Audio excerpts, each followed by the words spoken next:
so today we are actually installing performance brake rotors on the rear of my girl's car, and then doing spark plugs, oil change, and then adding new brakes, because these ones have the performance brake rotors in the front already, so I needed to do the rears. We also just did KYB shocks in her rear. We got her new I think they're Oreo Grand Sport all season tires, super legit, rated at 189 miles per hour. She'll never get there. But yeah, so this is all the stuff that we got today, boys. So let's get the car jacked up and get the wheel off. Boys, so to take off the rear caliper, all you got to do is just have a 7mm Allen. I had to go run and get some because I left my bag in the Honda. And then so once you get those off, you're gonna have this little clip that you pull off, and then after that you're just gonna have to take the bolts off the caliper itself, and then you should be able to get to this. You should be able to just hit this with a hammer because it doesn't have those little screws that you could just screw into. So we're just gonna get this rear caliper holder off and then put the new rotor on. So yeah, so these two bolts are 14s in the back. You can just take those off real easy. It's just a single piston caliper, so it's nothing too crazy. With this, literally the mallet came right off. The only thing is that we just went to the junker, so my tools are in the bag. This one was cracked right here, so I'm glad I got new brakes. You know, that's not it's a bad thing, I guess. That's probably why she was squeaking so much. So now we are about to put the new rotor on. Let me see if I can take it off with one hand. I can.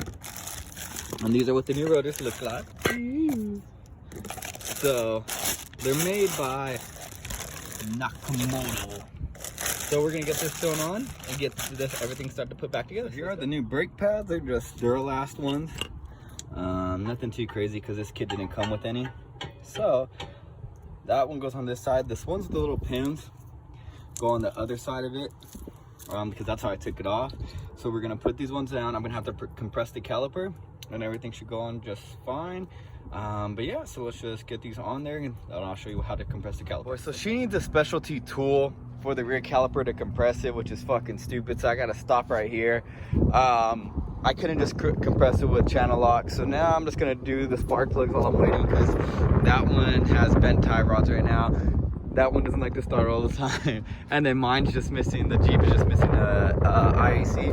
So I'm just gonna knock out the spark plugs real quick while I have time, while I'm waiting for Mom to come back with her car, and then this car I have the tire off. So yeah, so let's just knock out these spark plugs. All I gotta do is just 1, 2, 3, 4, 5, and then just take these ones off real quick, and then yeah, plugs in, gapped them all to 44 because it's a Sky Active engine, so it's super windy out. So now I just got to get this back on. Then what I'll do for the time being, still because my mom's not back, I'll just start the other side, and then we just got to do the oil change. But yeah, so let me just knock the rest of this out, and then we're just gonna take this side off, so as soon as I get that thing I can just get it, put it on, or compress the calipers and everything else.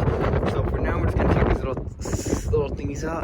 They're on both sides. Then just use the 7mm, crack this loose, then crack everything else, and then yeah. Alright boys, so I did run to Harbor Freight to get the caliper compressor. So I compressed this side. I'll show you on the other side because this was my first time using this. I usually do it the old school way.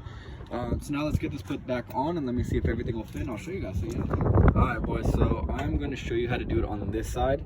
I'm going to try to do it in like a little part. So you're going to get your little adapter. Comes with a whole bunch of adapters, and you're going to get your brake pad replica. And let me put this in. I'll show you what it looks completely tight. With this, like, you can't do anything, you can't tighten it more. You're going to start turning it, okay?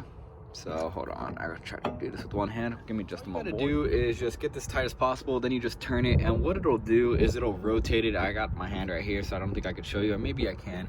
But you'll see it'll just turn one way or the other. I already got it decompressed all the way, but it's just super simple. So now I'm just gonna take this off, and then it should just go right on like the other side. So I decompressed the brakes, or I compressed them now. Everything's set in stone. So what I'm gonna do is I'm gonna clean up, then we're gonna put these back on. It should sound like a little bit